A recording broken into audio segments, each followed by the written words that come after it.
Este fato ocorreu comigo em maio de 2017, no interior do Rio de Janeiro.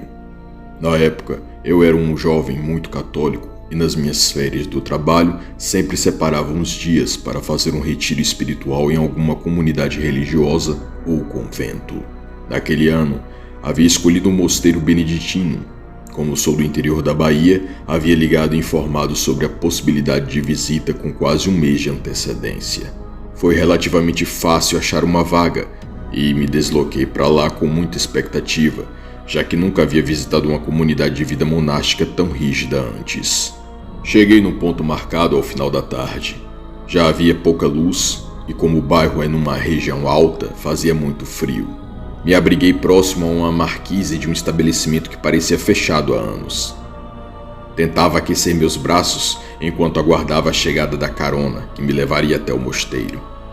Era a saída da área urbana e por isso um local deserto.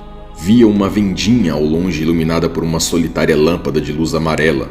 Fora isso havia apenas asfalto e a densa floresta. Com alguns minutos avistei a velha Kombi. Um monge de vestimenta religiosa inteiramente preta, semblante enrugado e olhar severo estava sozinho ao volante. Acenei a ele que parou, desceu e sem dizer uma palavra pegou minhas bagagens e colocou no veículo. Abriu a porta do carona e com um aceno cordial de cabeça fez sinal para que eu entrasse. Me lembro que foram os 11 minutos mais longos que me recordo. Ele não dizia uma palavra e não me respondia nenhum comentário, ainda que fosse sobre o tempo ou sobre a estrada. Isso perpetuava um silêncio incômodo. Após um caminho de barro fechado por grandes árvores, deu-se uma subida íngreme e a Kombi estacionou em frente a uma construção bonita e nova que contrastava com a visão da capela e dos quartos dos monges que se via ao longe mais embaixo. Este era o dormitório dos visitantes, que havia sido construído há pouco tempo. Era mais parecido com uma casa grande que com um simples dormitório. Havia sala, cozinha e vários quartos com banheiro no corredor. Chegamos, o monge me disse já descendo de seu banco e agilmente retirando minhas bagagens e as colocando em frente ao dormitório. Enfim, ouço sua voz mais uma vez. O jantar será servido às 20 horas. Benedicite. Me abençoou e então se retirou apressado antes que eu pudesse perguntar qualquer coisa. Peguei minhas bolsas. Já estava bem escuro e eu vi a Kombi desaparecer na escuridão por outro caminho que eu ignorava. Ao me voltar para a porta, avistei a silhueta de outro monge. Mas este trajava um hábito marrom, tinha barba, um cachimbo e era bem mais comunicativo e sorridente. Ele me saudou e falou nesses termos. Salve Maria, eu sou Frei Paulo, seu anfitrião. Venha que lhe mostrarei seu aposento. Está com fome ou sede? Se estiver, há uma cozinha aqui, mas o jantar logo será servido. Não estranhe, eu sou franciscano, então comigo não tem esse silêncio beneditino todo. Pode conversar à vontade, pelo menos enquanto estivermos aqui e até a hora do grande silêncio, a partir das 22 horas. Me senti mais tranquilo e à vontade. Haviam mais 5 jovens como eu ali hospedados. Deixei minha bagagem no quarto e voltei para a sala de estar, onde partilhamos uma conversa sadia antes da janta. Os jovens já estavam ali há alguns dias e me deram dicas de como me portar, já que tudo era muito novo para mim. Durante as refeições, o silêncio só era quebrado pela voz mecanizada de um monge que, atrás de um púlpito, fazia a leitura da regra de São Bento em latim, enquanto os demais comiam. O salão era apertado e escuro. Longa mesa de jantar, armários velhos de madeira e um leve cheiro de mofo pairava no ar. Os monges se mantinham cabisbaixos e muito sérios enquanto comiam. A comida tinha poucos temperos e quase nada de sal. Mas como eu era visita, me permitiram acesso a um pequeno frasco com sal e outro com pimenta do reino. Mesmo assim, achei a comida saborosa. O ambiente era medieval e poderia ser um tanto quanto assustador para outras pessoas, mas não para mim. Eu sempre gostei desse clima sombrio. Me sentia bem e em casa naquele local, apesar de haver algo diferente que eu não sabia explicar. Algo nostálgico e misterioso. Mal sabia que o que eu veria ali nas 2 noites em que fiquei hospedado me marcariam para sempre. Fim do jantar. Ajudei a lavar as louças e falei sussurrando que precisava ir ao banheiro. O monge cozinheiro me mostrou um banheiro social no corredor lateral. Não me lembro de ter demorado, apenas sei que ao sair fui até a cozinha, mas o monge havia saído. A luz já estava apagada e a temperatura parecia ter baixado ainda mais. Com frio, muito frio, olhei em direção ao corredor e vi um monge seguindo calmamente. Não era o mesmo da cozinha, pois era bem mais magro e mais alto. Segui em sua direção apressadamente, já que não poderia falar alto. Ao chegar perto dele, perguntei: "Irmão, por onde saio para o alojamento de visitantes?" Ele parou ainda de costas e, sem dizer nada, ergueu o braço direito e apontou a direção.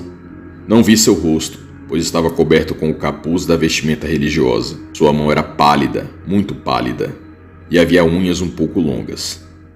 De súbito, senti um medo estranho e fiquei estático. O monge apenas abaixou o braço, caminhou um pouco e entrou na primeira porta à esquerda. Então segui apreensivo e ao passar pelo cômodo onde ele havia entrado, nada havia além de escuridão. Não havia luz alguma e a porta era de correr e continuava aberta.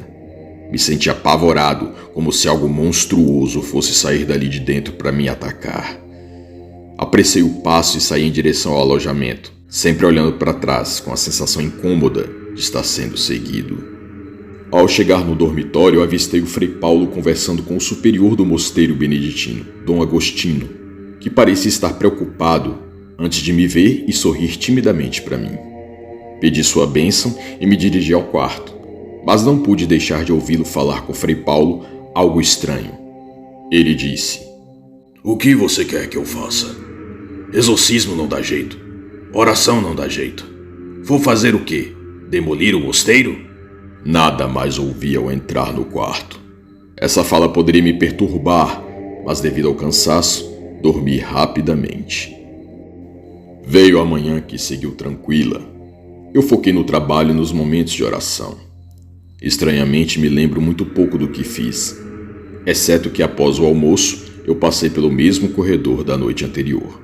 Ao observar a porta de correr que dava para o mesmo cômodo que vi o monge alto e estranho entrar, me deixei levar pela curiosidade e adentrei o local.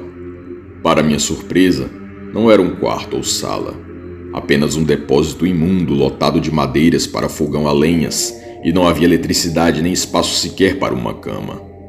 O lugar era escuro mesmo durante o dia, pois não possuía janelas, apenas uma porta de entrada. Aquilo não fazia sentido. Não fazia o menor sentido um monge se embrenhar naquele cômodo à noite. Fiquei tão assustado com aquilo que resolvi não jantar naquela noite. Comeria algo leve e ficaria no dormitório. Frei Paulo disse que era noite livre e que iríamos bater papo após o jantar. Recordo que o dia passou rápido e a noite fria veio feroz. Enquanto os demais se dirigiam para o salão de jantar, preferi banhar, comer algo e aguardar na sala de estar. O frio realmente incomodava, então fiquei um certo tempo sob a água quente.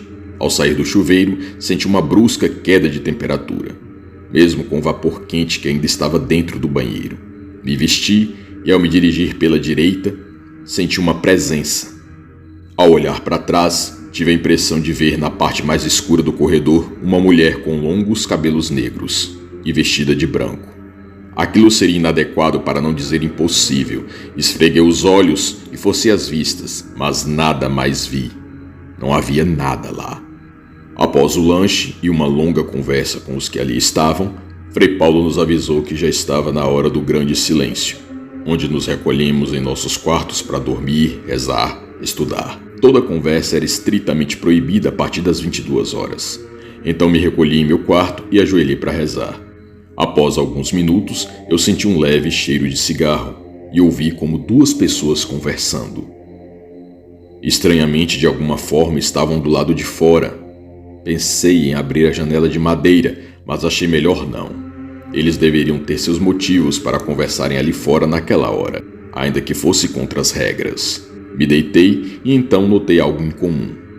Ao prestar atenção ao diálogo, percebi que não pareciam falar em português. Mas como eu sabia que muitos monges e outros ali eram poliglotas, não me impressionou. Eu sabia um pouco de idiomas, mas o caso é que não conseguia identificar a língua falada. Não parecia italiano, nem espanhol, nem francês. Julguei ser latim, Então sentei na cama e tentei focar para captar a língua falada. Estranhamente, não parecia mais um diálogo, mas um emaranhado de sons parecidos com gemidos espaçados. Era perturbador. Não sei como nem quando dormi. Só me lembro de acordar no dia seguinte já pela manhã. Pulei da cama assustado. Aquilo estava bizarro demais para mim e uma angústia estranha tomava conta do meu ser. Felizmente, eu partiria após o café. Terminando a missa matinal, fui me despedir dos irmãos, amigos, e ao falar com o Frei Paulo, resolvi comentar sobre a noite passada. Eu falei: ontem eu ouvi 2 de vocês conversando em outro idioma perto da minha janela. Ele me olhou estranho e olhou para outros 2 hóspedes que ali estavam, e então comentou: Não. Ninguém saiu do dormitório após as 22 horas. Estávamos todos nos quartos. Eu retruquei que não estava louco e que havia ouvido conversa. Então Frei Paulo afirmou que eu ouvi mesmo, mas que não eram eles. Era o mal que assolava aquele lugar e que era sobre isso que ele falava com o superior Dom Agostino.